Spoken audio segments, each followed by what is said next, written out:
Сәлеметсіздер ме, құрметті көрермендер? Мен Гүлнұр. Бүгін сіздерге қазақтың ұлттық тағамының бірі сірнені дайындап көрсететін боламын. Сірнені жалпы екі түрлі тәсілмен дайындайды екен. Мен екінші түрімен дайындайтын боламын.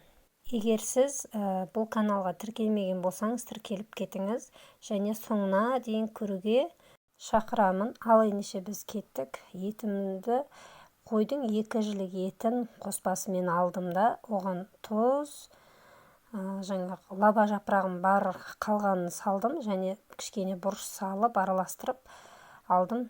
Содан кейін пиязбен құйрық май алдым. Қойдың құйрық майын жайлап түбіне жайып астырып аламыз.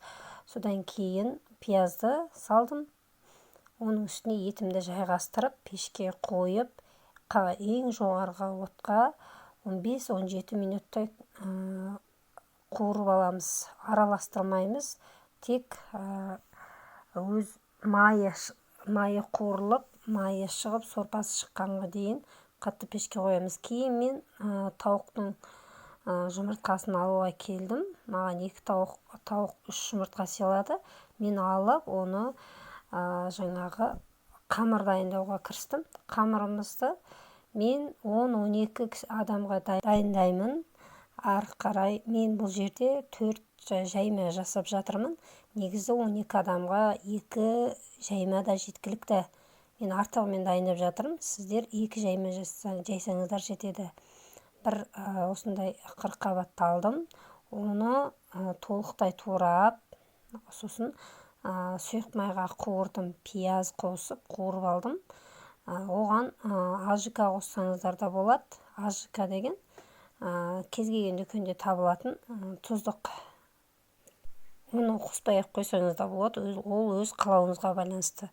Қазір мен бір үстелдік адам қонақ күтуге дайындалу үстіндемін. Сондықтан сіздерге 2,5 сағатта дайындап алып шыққан тағамды көрсететін боламын бұл жерде.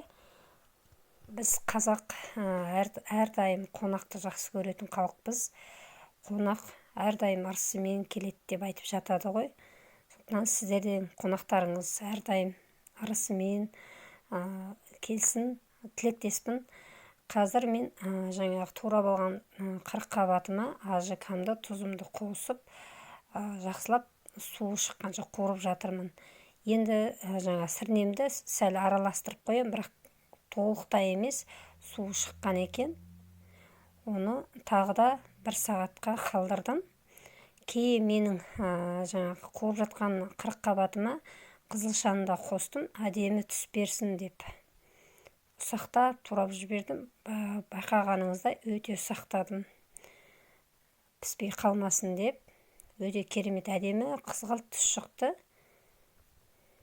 Сіз менің каналыма тіркеліп қоюды ұмытпаңыз. Ары қарай менің қамырым дайын екен.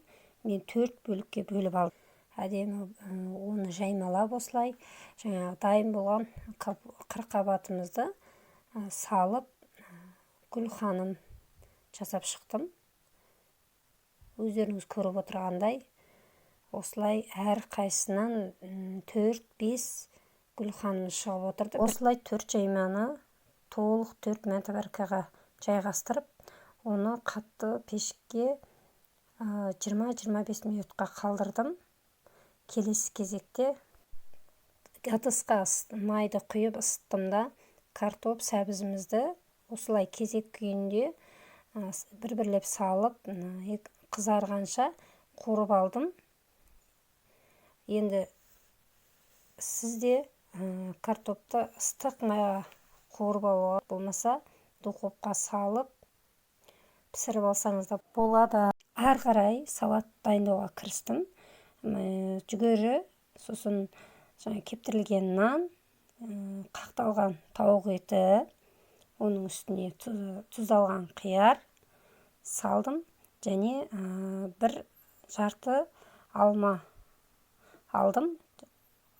Оны да ұсақтап турап, 4 бұрыштап, сосын үстіне майонез, тұз қосып, араластырып, өте керемет дәмді салат дайындап шықтым.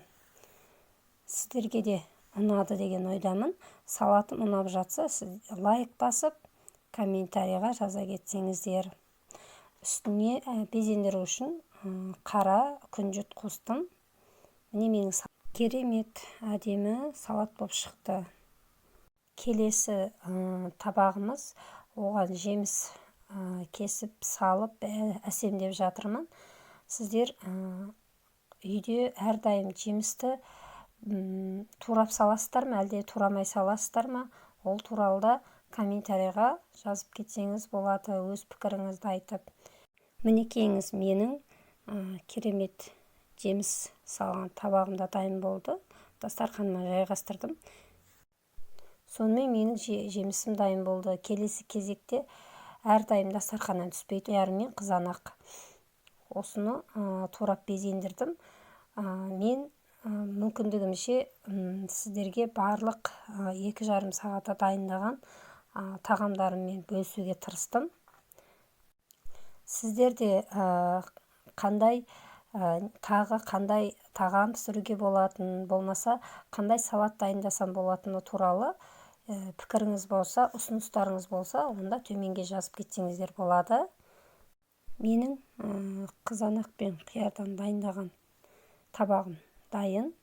Келесі кезекте арбузымызды жақсылап 2-ге бөліп алдым да, осылай видеода көрсетілгендей етіп турап 2 табаққа салып әсемдеп безендірген болдық.